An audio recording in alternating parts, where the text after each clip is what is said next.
I'm 99% sure I'm going to get married to Devanta.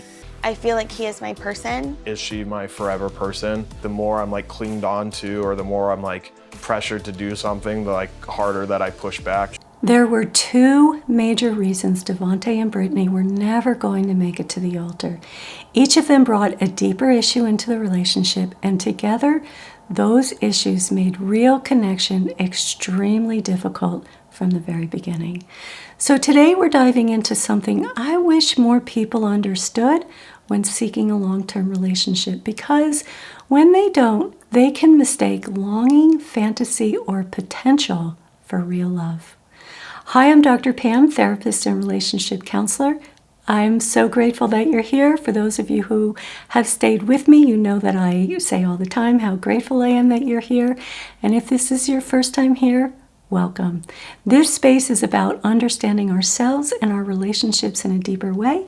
And if that speaks to you, I'd love for you to join us. And just as a reminder, I know that this is reality TV and it is very heavily edited. And I am not diagnosing anyone because that actually tells you very little about a person. I am just using what we are shown so that we can explore emotional patterns and dynamics together that may help you reflect on your own relationships and you as well. Also, I will be using clips from all the episodes, including the reunion. Okay, let's start right here. Did you truly realize that the relationship was over?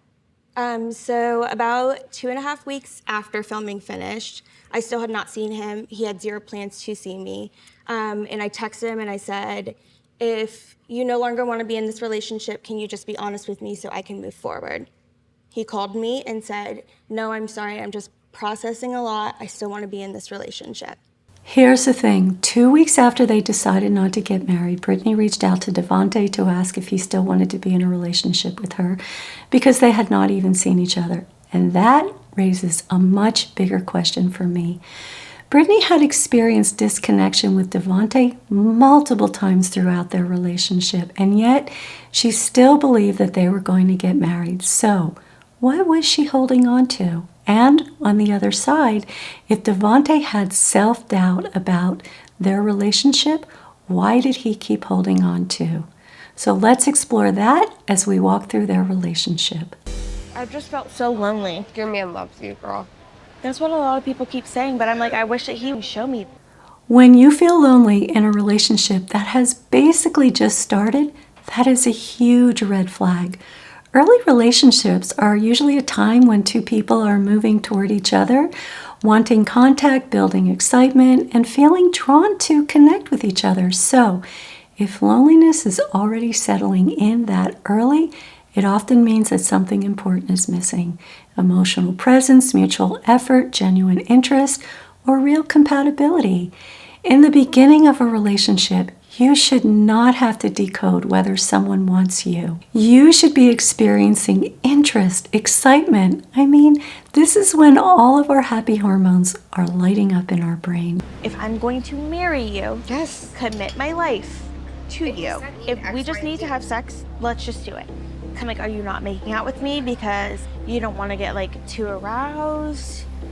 Or like, what is it? Because I'm like, these whole like little like grandma and grandpa like pecks. Like I'm not gonna keep like putting myself out there and feeling like a slight like rejection.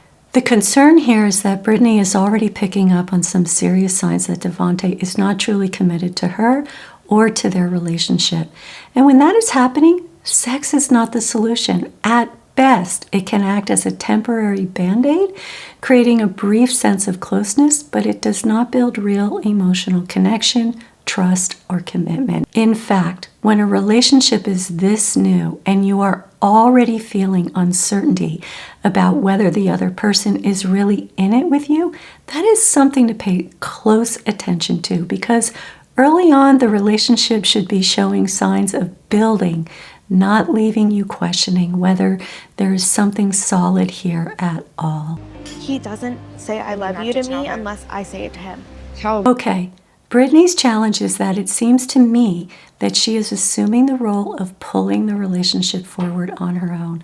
And that is a problem. It is a huge red flag, because when one person is carrying momentum, asking questions, seeking closeness, and trying to keep the relationship moving, it often means the connection is not being built mutually.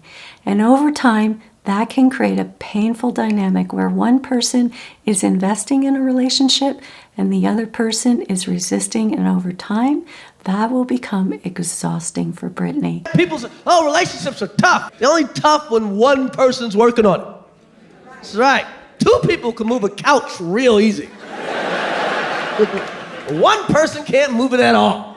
I love the image of moving a sofa because it is such a powerful analogy for a relationship.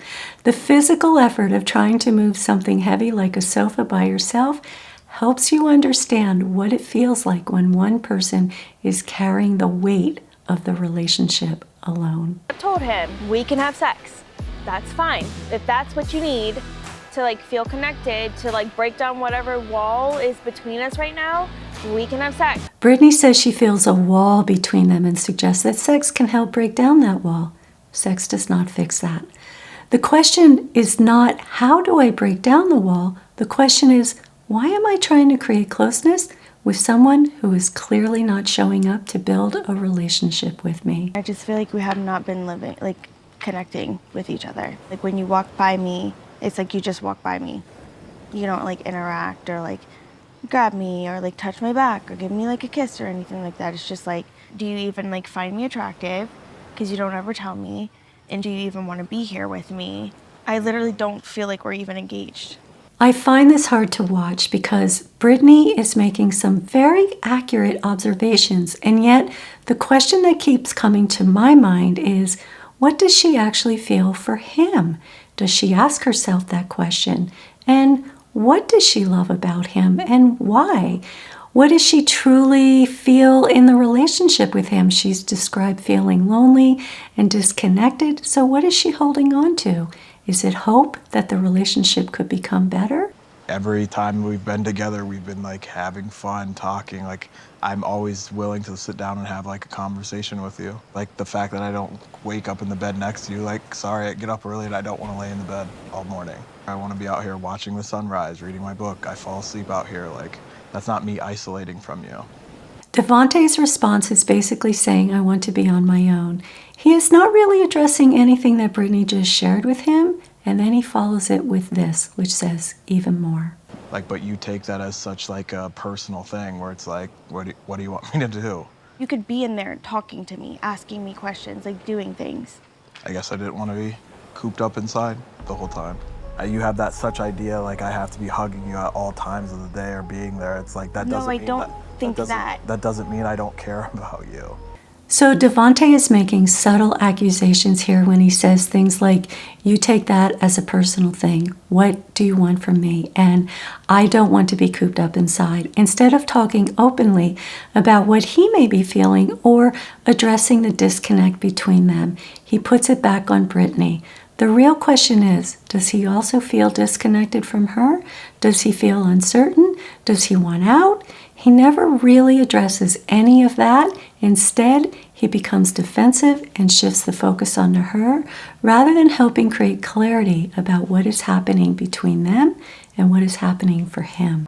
Talking about marrying you, and you're pissed off that I'm expressing my feelings, and he thinks that I'm just supposed to understand that it's okay for you to not talk to me for 2 days, that I'm just supposed to understand that. After Brittany tells him how she feels, he withdraws for 2 days.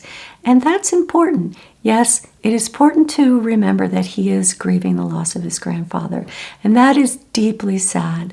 But even taking that into account, I suspect this may also reflect how Devante handles difficulty in relationships.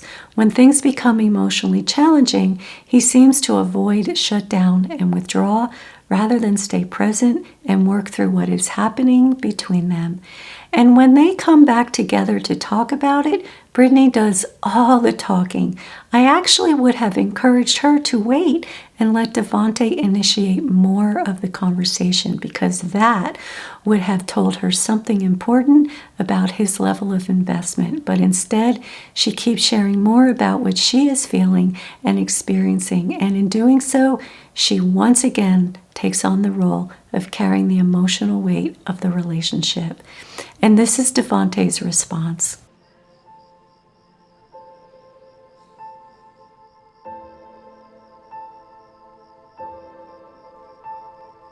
I'm like, sorry, like you have felt this way. And again, nothing is really addressed. Brittany seems to take comfort in the fact that he says he is sorry that she has felt that way and gives her a hug, and she appears to accept that as enough. But the reality is that nothing has actually been resolved or repaired. Her pain may have been briefly soothed in that moment, but the underlying issues between them are still completely untouched. Been a little distant? You've just been like disconnected? Yeah, that's fair. But I think for me, I think you'll start to realize, like, sometimes when I get quiet, it's because I'm trying to, like, stay calm. Sometimes I'll just go walk around and, like, take photos and, like, get my creativity out. Sometimes I feel like I need to be in my nothing box, I call it. Like, what's wrong? And I'm like, nothing, I just don't feel like talking right now. Yeah. Disconnection continues to come up again and again, and once again, Devanta avoids responding directly to Brittany's concern. If I were counseling them, I would want to explore what Devanta means when he talks about his nothing box, because if there is a disconnect between the two of them, then something is happening for him.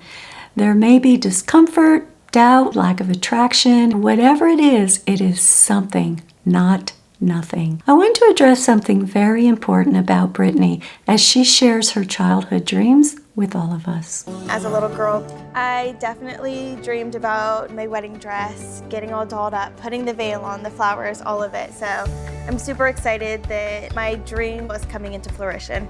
I feel like a bride. Super excited. I do already have my own wedding dress. There's so much hype around this dress now. I feel like buying the dress before definitely jumped full force into this journey of believing that this is what I'm supposed to do. Now everything that I've always dreamed of is gonna happen. My gosh, I'm getting married. I will be a full-on bride. So here's my thoughts on Brittany's childhood dreams. Honestly, I wish that there was less of a push in our culture about the wedding day, which is usually geared towards women, and more of a push for what a healthy relationship looks like. Understand who you are and what kind of person you want to build a life with, and what you want realistically in a relationship to actually feel like. Don't focus so much on the day. Focus on the life you will be living long after that day is over. Okay, let's break down the conversation when they talk about not going to the altar together. Take your time. I love you. I see a life with you. You know, I have the dress, the nails, the lashes, all the things, like ready to be married. Now, I have no idea what Brittany has decided that she needs to be married, and let's hope that she is speaking about the wedding day in more of a literal surface way, because that being said, the dress, the nails, the lashes, all of it being ready for marriage on the outside stands out to me, because there is so much more that couples need to be ready in order to actually build a marriage and a life together. And that is where I have questions. I do wonder whether Brittany is more focused on the dream of her wedding day than on the reality of the relationship itself. From what we have been shown, and that distinction is very important, Devanta has given her so little in this relationship, again from what we have seen. But Brittany has already questioned the lack of connection, her loneliness, his distance, and he has not engaged in the kind of deep, meaningful conversations that helps two people build the emotional foundation needed to sustain a lifetime together. Everything is like great, like between us, but I was just like, I can't walk into a marriage with like self-doubt of, can I love you how you need to be loved? I think that's why I couldn't get to the altar. I just can't do it. Okay, this is how I wish Brittany would have responded to what Devanta just said. She might have said, I want to understand more about your self-doubt. What exactly are you doubtful about that kept you from going to the altar with me? But instead, she says this. I can see my life being with you 100%. I can't get married right now. Even though it's not right now, it doesn't mean that it's not going to be eventually. Brittany completely skips over the fact that Devanta said he has doubts. And when Devanta says that he cannot get married right now, he leaves an unfair opening that keeps hope alive for Brittany. And Brittany takes that opening by interpreting not now as someday. He is not being fully direct, and she is not really taking in what he is saying. She is hearing it through the filter of what she hopes is still possible. I feel like we're still together and we're just taking a slight pause on when we actually get married. I think when it comes to like you feeling more comfortable with a prenup, for me, like, say we would have got married today, I was willing to make adjustments to what I believe. So many people hold on to what they want to hear when the truth is painful, because hope is easier to face than heartbreak. What it looks like instead is that Brittany may be so locked into wanting marriage that she is no longer seeing this relationship clearly, and that is a real disservice to herself. Because if someone doesn't fully choose you and you move forward anyway, you are setting yourself up for a lifetime of hurt, loneliness, and unhappiness. And this is where self-abandonment can begin to happen. Self-abandonment is when you override what you see, what you feel, and what you know, because the longing to be chosen feels stronger than the reality in front of you. There's still doubts that I have, but it's like, I don't know the answer. I don't know. Only time will tell. Yeah, and I'm like, I don't know what the future holds. I don't. Like, if I did, like, life would be different, but my doubts moving forward in the relationship, what does it look like? It's like, these are the doubts that, like, for me, need to, like, kind of clear my head to, like, be able to move forward. Yeah. When someone tells you that they have doubts, the goal should not be to hold on to that hope more tightly. The goal should be to get curious about what those doubts actually mean. Yeah. Today was supposed to be our wedding day. She was ready for marriage, but there was always doubt in my head. There were certain things that kind of struck me, like, you know, when she mentioned that she had pre-bought a wedding dress, having the dress pre-bought was something that really threw me. I was like, were you gonna get married regardless if it was? Okay, so there's the problem. Devanta shares his doubts with the interviewer, but not with Brittany. He may have had fair concerns, but if that is what he truly feels, Brittany deserves to hear it directly from him. Of course I want to be his bride, especially like when we went and did the wedding dress shopping, and like I put my dress on that I picked out before we came here. I think that he would love this dress because I think this dress would make him see my natural beauty. What is so concerning here is that Brittany seems to be hoping that if Devanta sees her in the wedding dress, something in him will shift, that he will feel more in love, more certain, more desire simply because of how she looks in that moment. A dress may create a moment, but it cannot create love, emotional connection, or true commitment. Yeah, I gotta go. But, well, it's not our wedding day. We can pick our wedding day. Yeah. I'm 99% sure I'm going to get married to Devanta. We are supposed to be married. I do see myself marrying him. I feel like he is my person. The question I keep coming back to is, why does she believe he is her person? He shows very little emotion with her. He seems withdrawn. He talks about doubt. He does not offer reassurance that he loves her, wants to marry her, or sees a future with her. So why does she still see a future with him? To me, This is where longing, fantasy, and potential begin to override reality. Is she my forever person? The more I'm like clinged on to, or the more I'm like pressured to do something, the like harder that I push back. She is sometimes like a shadow to me, and I'm just like, sometimes I'm like, just wait out there, I'll be right back. I'm just going to change my shirt. That's something I don't want to keep dragging down the road if it's like, it's not going to work out. He tells the interviewer that he experiences Brittany almost like a shadow, always there, always present, even when he does not want her there. That is so important, because if he truly feels that way, again, Brittany deserves to hear the truth from him. Not for him to quietly carry it while continuing the relationship with her. Keeping something that important to himself leaves her in the dark while she continues to invest. 2 years ago, I would have been so nervous to have that conversation with her. I would have just got married and figured, like, I probably would have like swept it all under the rug, had resentment, and like, you know, probably figured out how to get a divorce like the easiest way possible. Devante's mind, he believes that because he said more than he would have in the past 2 years ago, he is doing better.